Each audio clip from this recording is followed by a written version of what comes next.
ពេលរបៀបចប់ print តាមរយៈទូរស័ព្ទដៃទៅប្រភេទម៉ាស៊ីនកណ្ដុងមិនថាកណ្ដុងលេខប្រមាណទេយើងអាចភ្ជាប់បានទាំងអស់ប៉ុន្តែយើងត្រូវជំហានដំបូងយើងត្រូវភ្ជាប់ម៉ាស៊ីនយើង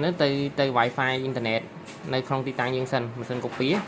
ភ្ជាប់ទៅអ៊ីនធឺណិតក្នុងទីតាំងយើងសិនទើបយើងអាច print ពីទូរស័ព្ទដៃទៅបានណាដោយយើងប្រើតាមរយៈ Wi-Fi អ៊ីនធឺណិត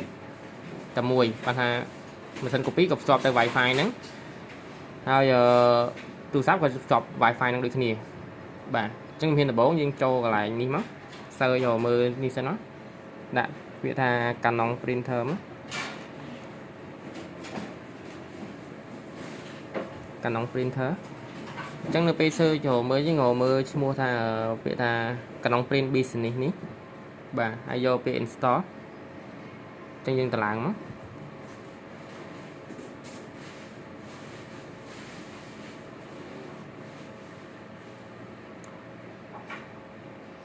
តទៅពីធ្វើការតឡើងហើយយើងចុចពាក្យថា open hello ហើយកន្លែងនេះយើងយក agree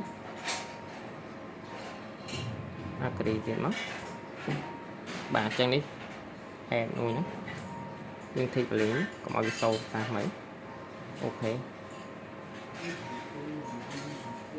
ញ្ចឹងកន្លែងនេះវានឹងប្រាប់ឲ្យថាកន្លែងណាត្រូវធ្វើអីកន្លែងណាត្រូវធ្វើអីអញ្ចឹងណាអញ្ចឹងមានដំបូងយើងចុចកន្លែង select printer សិនយើងចុចកន្លែងសញ្ញាបូកទៅនេះ select printer បន្តមកទៀតយើងយក auto search អញ្ចឹងវាធ្វើការ search អញ្ចឹងនេះម៉ាស៊ីន print មិញដែលយើងភ្ជាប់យើង select លើហ្នឹងមកចុចពាក្យថា add អញ្ចឹងដូចខ្ញុំបញ្ជាក់ប្រាប់អញ្ចឹងថាតើតាយើងអាចធ្វើបានតើតាម៉ាស៊ីន print យើងភ្ជាប់ទៅ Wi-Fi ហើយណាទើបយើងអាចភ្ជាប់ពីទូរស័ព្ទដៃទៅដល់ Wi-Fi ដែរទៅទើបអាច search ចូលឃើញកន្លែងហ្នឹងបាទអញ្ចឹងកន្លែងនេះនៅពេលដែលយើងចង់ print ឯកសារអីយើងគ្រាន់តែចុចនេះអានេះបានថាភ្ជាប់ហើយអញ្ចឹងនៅពេលដែលចង់ភ្ជាប់ print ឧទាហរណ៍ខ្ញុំបើករូបឯកសារមួយខ្ញុំចង់ print ឯកសារនេះចុះអញ្ចឹងចុចកន្លែង tray 3មកចូលមើលកន្លែងចុចនេះចុចពាក្យថា share ចុច share មកចុច share ហើយខ្ញុំមើលឈ្មោះ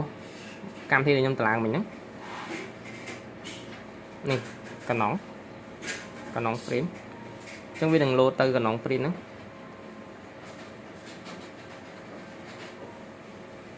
បាទហើយតមកកន្លែងនេះវាមានពាក្យថាកន្លែងຂະຫນາດกระดาษអញ្ចឹងយើងអាចស្រែយកຂະຫນាតกระดาษបានចង់ print A3 ទៅ A3 អីចេញជា A3 ឬ two size កន្លែងនេះតមកចុច print មកយើងកំណត់ហើយយើងចុចវាថា print ដែរអញ្ចឹងនៅពេលហ្នឹងវានឹងបញ្ជូនឯកសារយើងហ្នឹងទៅនេះចឹង file PDF file អីដូចគ្នានៅក្នុងទូរស័ព្ទដែរគ្រាន់យើងចុចកន្លែងប៊ូតុង share ហើយយើង select រកមើលឈ្មោះកម្មវិធី Canon print ហ្នឹងទៅវានឹងចុចឲ្យយើងចូល print បានដូចគ្នា